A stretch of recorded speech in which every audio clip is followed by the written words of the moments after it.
very large area, and also looked at cell phone camera evidence and camera evidence from residences and businesses.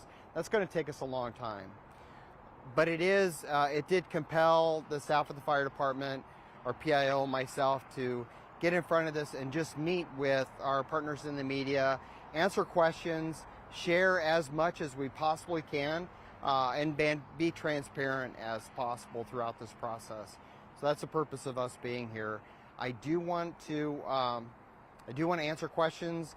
Some of the details that we know thus far is we're at 8 acres in area between all the different fires. We had no injuries on any of the fires, and we had no property loss on any of the fires. The combination of the variables that we can't control for, the relative humidity, which is extremely low, it was below 20%, the wind gusts, similar to what we're experiencing as I stand in the same spot right now, and the heat, which was almost 100 degrees at the time of the fire.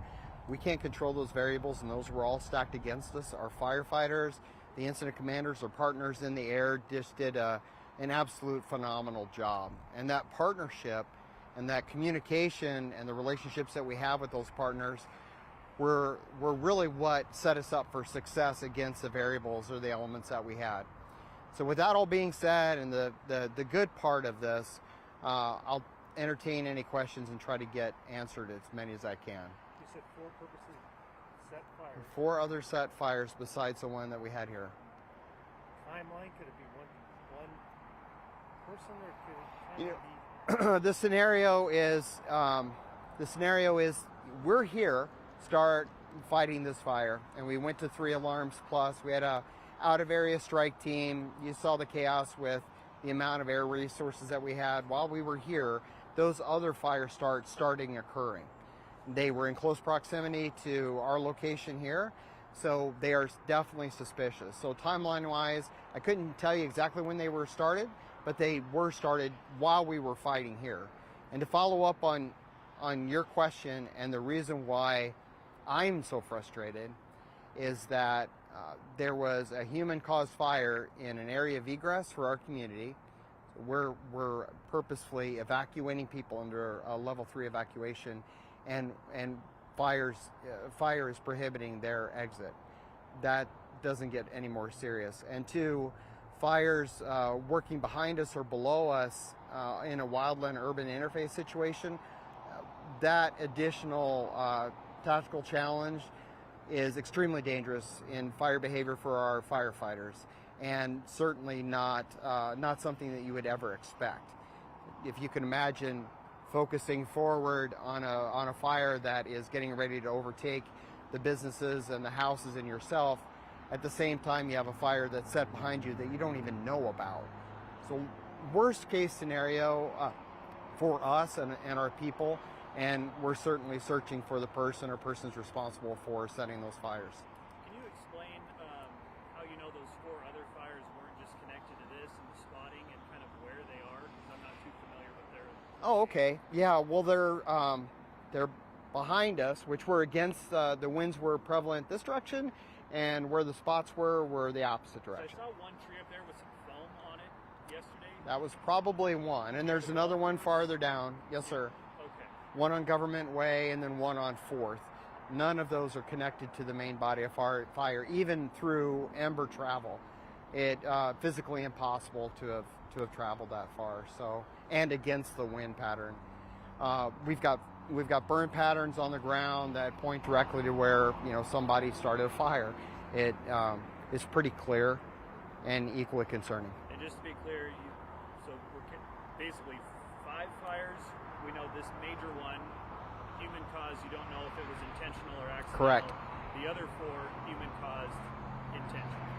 My view at this point is those were intentional. And this one's still kind of up in the air. Right. We've got a joint jurisdictional group that is responsible for the investigation for that fire, and the other ones are getting put together in a complex. So as soon as we can release information from their investigation, we will. In terms of the law enforcement aspect, which agencies would be investigating this? Spokane Police Department, is a primary law enforcement agency. We've got a cooperator that works with the fire department, ATF, which is a certified fire investigator that works with them. The agency works with us in concert during fire investigations as a peer.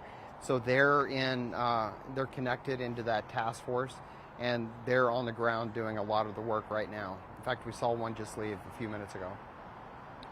So were the 4 other fires in West Spokane area? Is that fair to say? Yeah, right in the area where we're at, the other direction of the wind, plus down on Government Way, but essentially west, what I would call West Plains. I'm sorry, you had your hand up first, and I. Well, regarding the writing that was found in downtown Spokane, do we believe that they were written or posted up there prior to yesterday's fires, or when do we know that? What do we know? Yeah. So we know the first report law enforcement got was about 8 o'clock in the morning, and we heard about it at the incident command post yesterday. Yeah, 0800 yesterday. It was dated 8/3. And those were written in the morning, and then obviously the fires later were certainly suspicious and caused some concern from a number of people across the community. We haven't found a direct connection between those messages that were downtown to these fires, but that's certainly an important part of this investigation. So those were at 8 a.m.? Yeah, that was right. That was the first call that was made through the law enforcement system, crime check, that I'm familiar with. That the graffiti was reported? Yes, sir. And was that graffiti only reported on the viaducts with the steam plant grill, or was it found in other places downtown? I've been told it's been found other places, but I don't know the locations. But the steam plant was obviously the one that I think got the most media, or not most media, social media play. Any other questions? All right. Who's on this fire today besides you guys? Oh, good question. So it's all City of Spokane Fire Department and DNR. DNR is here voluntarily helping us out, which I can't say. I mean, if there was one message, you heard me emphasize the partnership and the relationships. DNR has just been an outstanding partner for us. They have a prison program where they use inmates, train them in wildland firefighting, and then they become an asset for us regionally. That is the vehicle that's down there, and they're working hard to dig a line. Probably the hardest manual part of wildland firefighting is digging into earth and getting down to mineral to create a good fire line, and that's what they're doing right now for us. And no structures were damaged as part of the 4 fires? Nope, we have no structural damage, which was amazing. I mean, based on the fire behavior that you saw and that you reported on, the outcome is just outstanding, and we're exceptionally blessed that we had the people in place, we had the training, and that we had the support with our partners. Without that trilogy, or without those things being aligned, we certainly would have lost businesses, homes, single-family homes, and multiple family residences, the apartments behind us, and it just goes on. That is why we have been, for the last 2 years, really focused on fuels mitigation. I know you've done a story, and a number of other stations have reported on our fire mitigation efforts and us bringing a person in to manage that. They work across the city infrastructure, parks, water department, and all of the agencies that own property in Spokane to reduce the wildfire risk, and they're constantly having to do that. It's an ongoing process, funded mainly by grants. But if there was an educational message for this to go back to people, the discussion about home ignition zone, 30 and 100 feet, now would be a great time to do it with the weather that's incoming. It's supposed to get cooler. We're going to have a lot of recovery in the atmosphere, and we're going to have some precipitation, double what we had in all of July. So that'll give people a good opportunity to get out, develop that home ignition zone, 30 feet and 100 feet for the bigger picture, and be prepared. Because I think this is a wake-up call. In fact, there's been 3 wake-up calls: the fire up north, the one on the bluff in Coeur d'Alene Park, and then this one. So all certainly potentially devastating wildland fires that were in the urban interface area. Good? One quick question. Okay. Sorry, I know there's significant air support yesterday. Were those called in as those other fires sparked up, or was that initially part of that initial fire? That was part of the initial fire. Actually, when I got there, we tied in and ordered those air resources immediately because we could tell just the fire behavior. Anytime you have trees that are torching or torching in groups like we had, that preheats the fuel in front of it. And the fuel in front of it gets preheated and becomes explosive.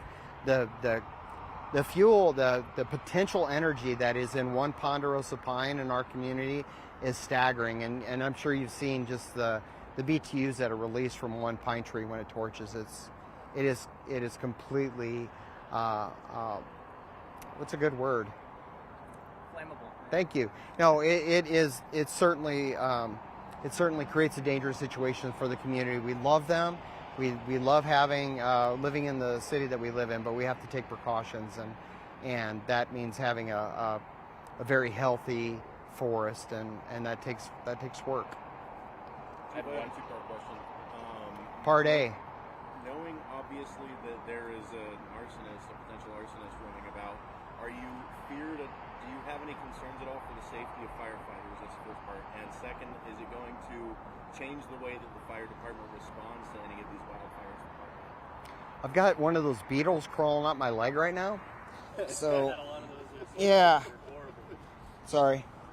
So, part A. Part A is, yes, we're very concerned, and we're taking action with our law enforcement partners, whether it's increased patrols or increased presence. We're certainly going to continue being situationally aware of the small starts and following up on all those and watching, but we need the community's help as well. If they see suspicious activity, even a wisp of smoke in conditions like this, they need to call 911. And anybody that may capture using the Ring doorbell system or other type of surveillance, they need to share that with law enforcement as soon as they become aware that they have a suspect or have suspicious activity occurring. And then part two, remind me what part two was. Is it going to change the way that you respond? Right. No, we respond in a standard manner and based on generations of experience. So the 10 fire standard, or oh my gosh, I can't speak today. He's like taking off his shirt. It's really weird. Got beetles up here. Yeah, I know, they're everywhere. Sorry. The 10 and 18 are the standard orders and safety rules that we follow. Those are there for a reason, and they're all connected with devastating fires and firefighter fatalities. So those are really our anchor point. And then from there, the way we deploy our standard of cover and the way we respond, it's all in policy and it's built to have the safest work environment possible. So that's going to continue, and I don't anticipate ever reducing that level of service or reducing that level of safety. I guess I was more wondering is there going to be more of an increased police presence when you initially are dispatched to these types of fires? I mean, unfortunately, we had a huge police presence yesterday from county, city, and WSB. And they're normally at all of our fires because law enforcement's responsibility on a fast-moving fire is evacuations. So they're always going to be partners in us when we manage fires like this. I don't think that'll change. It won't go more, it won't go less, because oftentimes they give us all the help we need. How long will crews be on scene today? 1900, we were just discussing that. So 7 o'clock, it'll be in patrol status until 7 p.m. tonight, and then everybody will be off the fire line and we'll just be watching it occasionally. And I had one last question. Would you say that suspicious fires in Spokane have increased this summer? Or? They have. So, right, they have, and I've got the numbers, I can send them to you, but we were just pulling some of the data. And the data is really challenging for us because of the way that we report. A dumpster fire is suspicious and could be called suspicious, and fires in alleys. So we have to go through all that data and mine it correctly. The investigation office, the ones that they investigate with dollar loss or injury or human loss, those have even gone up. So across the board, our incident volume and our number of suspicious fires have all increased. and you're going to ask me for the specific numbers, and I'll get them, but it's not going to be this weekend. I think we're going to spend some time recovering this weekend and go after it next week. Great. Good. You said that these fires were intentional.